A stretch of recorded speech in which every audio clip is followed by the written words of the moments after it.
Hi, my name's Gabriella. I'm a Senior Talent Acquisition Partner at Ebury, and I take care of recruitment of sales roles across our European countries as well as UK, and back office roles, so product and data. So I'm Peter Brooks. I'm a partner within Ebury. I've been in the company now for just over 15 and a half years. I head up our global sport division. As I said before, we're working with, I think, 24, 25 global partnerships. We think that sport for us now is an integral part of our business and is almost an overlay, if you will, for every positive department that we have within this business. So I'm Phil Monkhouse. I'm country manager for Ebury here in the UK. So responsible for all of our commercial teams and all of our commercial operations across partnerships, our core business, our institutional arm, as well as sports and other verticals that we focus on within the UK. I'm Sophie McKenzie and I'm People and Talent Director. I'm Ria. I am a Senior Head of Desk and I work in the sales part at Ebury. Yeah, so I think that Ebury's growth is, if I put into kind of context the words where our growth has come from or what's helped us grow, it's been driven by our people fundamentally. Yes, we're a fintech business, but we're also a people business, in terms of thinking about our customers and being customer centric, but also competitive people that like to deliver successful outcomes for our customers. So if I think about those fundamentals, and that's what's driven the growth of the Ebury, and I think about sportsmen and women or athletes that could potentially come and join the organisation, a lot of the character traits that we look for that have driven the success or the successful people in our business since our inception in 2009, very closely linked to what you would typically see with athletes, whether that's someone who's incredibly motivated, incredibly results and outcome driven, as well as someone who's very coachable, very open to feedback and always looking for kind of those incremental improvements, both from a client and from a personal perspective. People need to have that inbuilt drive. Okay, it's a very entrepreneurial company. You can see that maybe, we work in the corporate space for 10, 12 years, and then we launched Sport Vertical. Okay, this is the sign off from the CEO and the board. So people with ideas in this company can go very far. Activity and teamwork, communication, these are vital skills. I think that fits within sport, right? Not that I played sport personally to a higher level, but I can envisage that if you're part of maybe the determination for the individual sport, but the teamwork in the group sport, okay, these things combined very well, okay? I think there's also a level of resilience, EQ, IQ that are needed. Therefore, these type of attributes, I feel, are positive. We've started to look at the athlete space. I think the athletes working in financial services, this is something that's happened for many years, okay? So, this is something that we are not shying away from. This is something that we're actively looking to participate in and provide, career paths for the relevant parties. We have a small L&D function who are doing some really good work in some departments. It's very structured. So within our sales teams, we have our BD Academy, which is for our junior salespeople. So they get a structured blend of on-the-job training, but also some classroom-based learning, which is all being sort of mapped out. Bit of a work in progress, but something that we're developing to give them more support in those early months when they join. And that's also underpinned by follow-up boot camps. So our senior salespeople and sales managers who are heads of desk are invited to attend boot camps annually where they get to spend time together and look in more depth at what they're doing. And that extends across other areas of the business as well.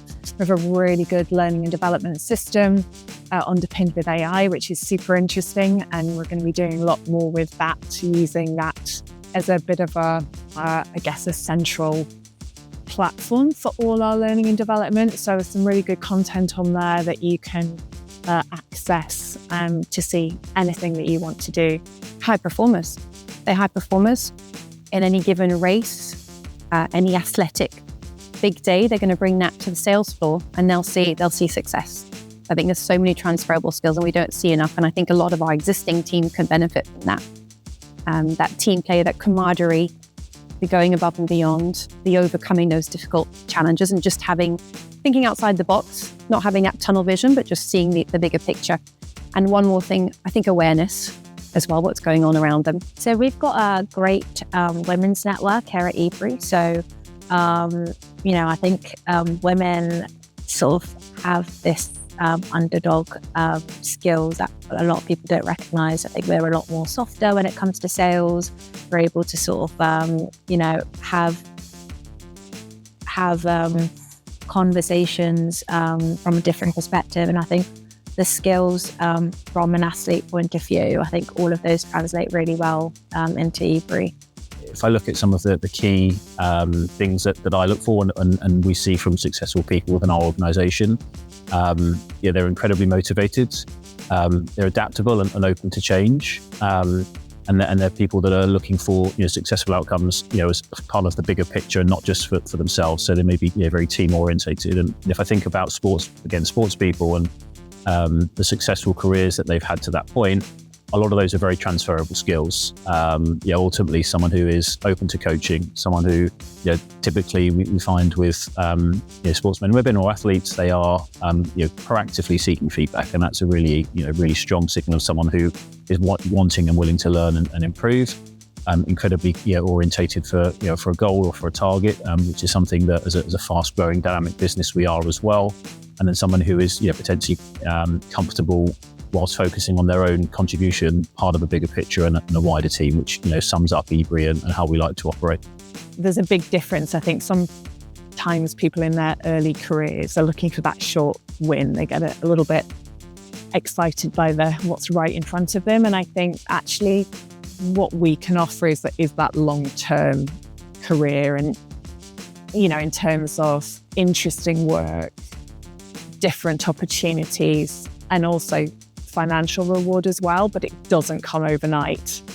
And I think people need to buy into joining an organisation like Ebury. We're not the finished article. There's lots that we plan to do and want to do, and some really exciting things coming. So what the organisation looks like now isn't going to be what it looks like in a few years. We don't even know what jobs we're going to be needing in a few years because of where technology is going. So I think we need people who can buy into that, who understand where we're trying to go, what we're trying to do for our customers.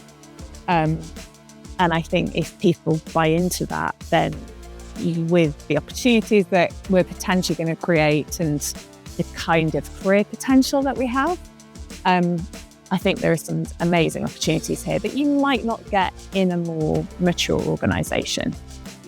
And then sports, of course, goes a long way. We are all interested in what people do outside of work. Having those passions, and sports is so adored on the floor because it really does it brings again what we value the most: teamwork, collaboration, that soft competition. It really instills in everyone in the business. I think for me, it's a fresh ideas, fresh impetus. I think we've been very successful over the last 15, 16 years, and we know what good looks like from our point of view. But it's always good to get fresh ideas, to challenge the status quo, and to really help us come up with new solutions, new ways to delight our customers and make sure that we're at the forefront of fintech and the world that we operate in terms of helping businesses that trade internationally.